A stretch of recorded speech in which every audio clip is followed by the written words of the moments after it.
Hello everyone, good morning, Radhe Radhe, happy Nag Panchami. सभी को नाग पंचमी की ढेर सारी शुभकामनाएं हमारी तरफ से।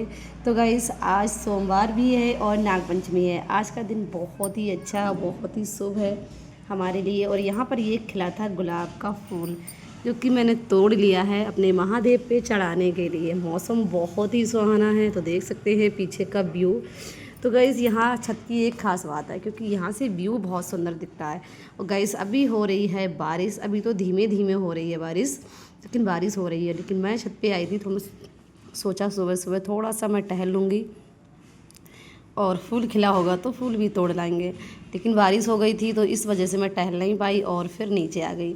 और नीचे आके मैंने लगाई थी झाड़ू, गर्म पानी पिया गुनगुना करके, और फिर मैं लग गई पोछा लगाने में। बच्चे अभी सो रहे हैं, तो मैंने सोचा चलो पोछा लगा दें।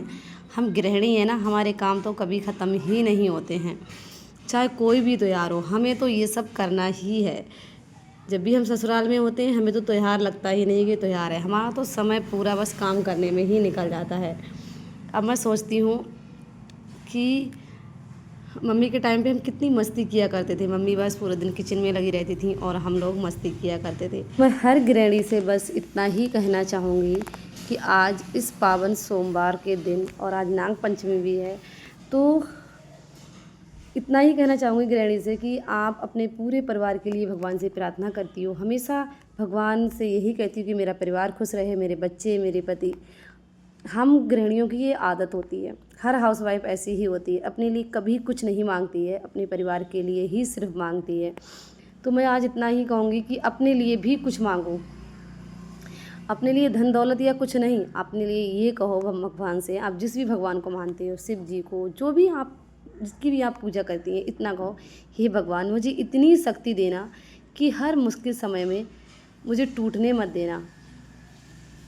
मेरे मन को इतनी शांति देना कि छोटी छोटी बातें मुझे परेशान ना कर पाएँ। मुझे इतनी आत्मविश्वास देना कि मैं खुद को महत्व दूँ, खुद की वैल्यू को समझूँ। मुझे इतनी समझ देना।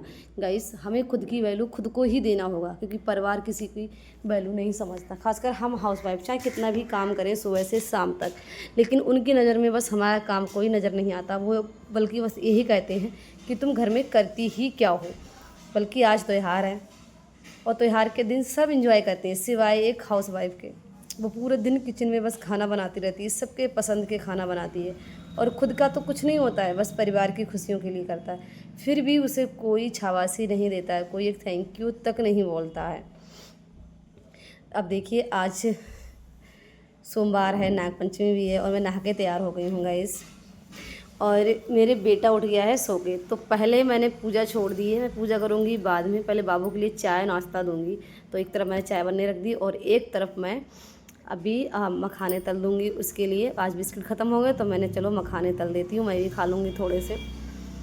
तो ये होता है, और मैं पूजा बाद में करूँगी। और हमारे गुरुजी भी यही कहते हैं, प्रेमानंद महाराज जी, कि अगर आप पूजा कर रहे हो और आपका बच्चा या पति भूखा रो रहा है, परेशान हो रहा है, और तुम पूजा कर रही हो, तो वो पूजा किसी भी काम की नहीं है, वो पूजा राख है। तो पहले पति और बच्चे को उनकी ज़रूरतों पूरा करिए, अपना जो अपना कर्तव्य है, पहले अपना कर्तव्य निभाइए, उसके बाद पूजा करिए, भजन करिए, सत्संग करिए, कुछ भी करिए, लेकिन पहले परिवार की देखभाल करिए। लेकिन गुरुजी तो हमारे बहुत अच्छी चीज़ें बताते हैं, लेकिन हम परिवार के लिए जो करते हैं, तो परिवार को भी समझना चाहिए, लेकिन हमें कोई नहीं समझता है। इसलिए हमें खुद की वैल्यू खुद ही समझनी होगी। खुद को सबसे पहले वैल्यू दो, खुद को खुश रखो। खुद किसी पे डिपेंड नहीं रखो कि सामने वाला हमें खुश रख करे या वो हमें खुश रखने के लिए कुछ करे। नहीं, अपने लिए सजो, अपने लिए सबरो, अपनी खुशी के लिए सारे काम करो। जिस दिन तुम खुद के लिए जीना सीख जाओगे, खुद से प्यार करने सीख जाओगे, फिर आपको कोई रुला नहीं सकता, कोई तोड़ नहीं सकता। और अगर कोई तुम्हें छोड़कर भी चला जाएगा ना, तब भी तुम्हें उतना फ़र्क नहीं पड़ेगा। अगर आप दूसरों पे डिपेंड रहोगे, दूसरे पे कि वो मुझे सामने वाला खुश रखे, वो मेरी वैल्यू करे, तो हम कभी खुश नहीं रह पाएंगे। ये मैंने अपनी लाइफ से सीखा है, और जो मैंने सीखा है बस वही आपके साथ शेयर कर रही हूँ। तो यहाँ पर गाइस, मैंने बाबू को चाय बनाकर दे दी है, और यहाँ पे फूल बेलपत्र मैंने सब धो लिए हैं, और अभी मैं पूजा के बर्तन धोऊँगी।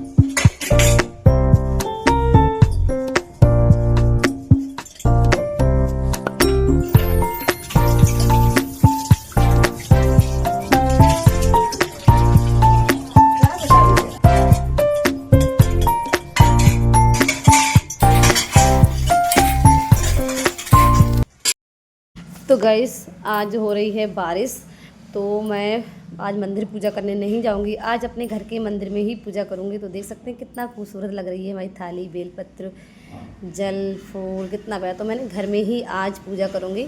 तो पहले मैंने इस परात में स्वास्तिक बना लिया था, वहाँ की वीडियो मिस हो गई है। उसके बाद थोड़े से फूल डाल दिए, तब अपने महादेव को नहलाकर मैंने बिठाया है, अपने महादेव को नहला दिया था। और आज मैं यहीं पे पूजा करूँगी। और हमारे भगवान जी भी कहते हैं मंदिर जाने की क्या ही ज़रूरत, कहते हैं जब मन चंगा तब कटौती में गंगा। तो आज बारिश हो रही, इसलिए मैंने सोचा चलो आज घर पे ही अपने महादेव की पूजा करती हूँ। तो इसलिए आज मैं घर में अपने महादेव की पूजा करूँगी। और जो सुकून अपने घर के मंदिर में मिलता है, सुकून तो हर मंदिर में मिलता है, मैं सच बताऊँ तो, लेकिन यहाँ पर हम टेंशन फ्री होकर पूजा कर पाते हैं। जितनी मर्जी चाहें उतनी देर पूजा कर पाते हैं, लेकिन मंदिर में हमें जल्दी पूजा करनी पड़ती है, क्योंकि वहाँ पे हम अकेले नहीं होते, और भी लोग होते हैं। तो इसलिए वहाँ पे मंदिर के हिसाब से हमें पूजा करनी पड़ती है जल्दबाजी में। लेकिन घर में हम अपने हिसाब से पूजा करते हैं। जितना मन चाहें उतनी देर अपने भगवान को हम दे सकते हैं, उतनी देर भगवान की पूजा कर सकते हैं। तो आज सच में बड़ा ही अच्छा लगा मुझे घर में पूजा करके।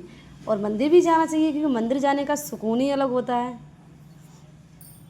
तो चलिए अभी कर लेते हैं पूजा अपने महादेव की।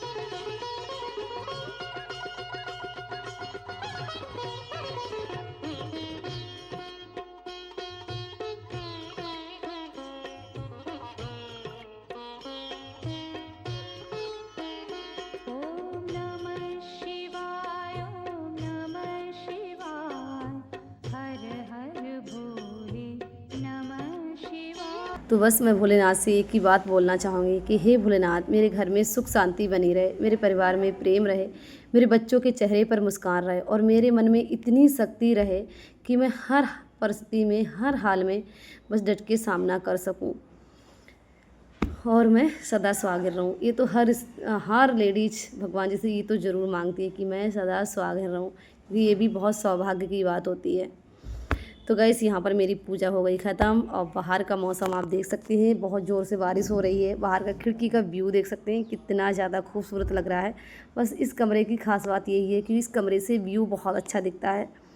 आप बैठे बैठे आराम से खिड़की के पास बाहर का एंजॉय कर सकते हो, और ऐसे मौसम में बस खिड़की के पास बैठो और गर्मा गर्म अदरक वाली चाय पियो।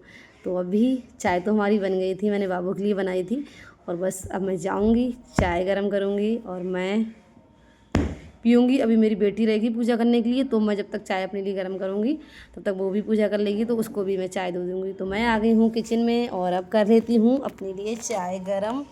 थोड़े से मैंने मखाने रोस्ट पहले ही कर लिए थे, थोड़े से खाऊंगी मखाने, बस और कुछ भी नहीं है। देखिए, व्रत का मतलब ये नहीं होता, व्रत सिर्फ भगवान जी को खुश करने के लिए नहीं रखा जाता है।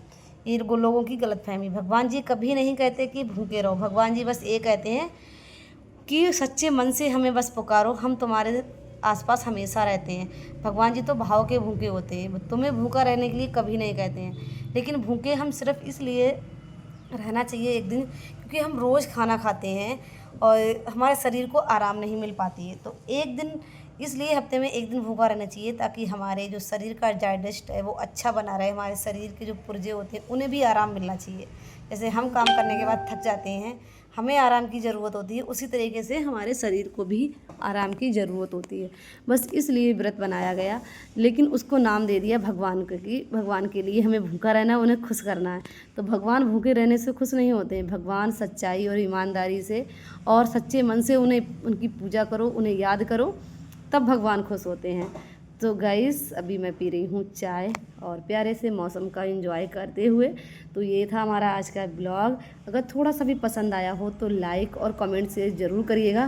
और लाइक शेयर कमेंट करने में कोई पैसा नहीं लगता है, बस मुझे मोटिवेशन मिलता है नेक्स्ट वीडियो बनाने के लिए।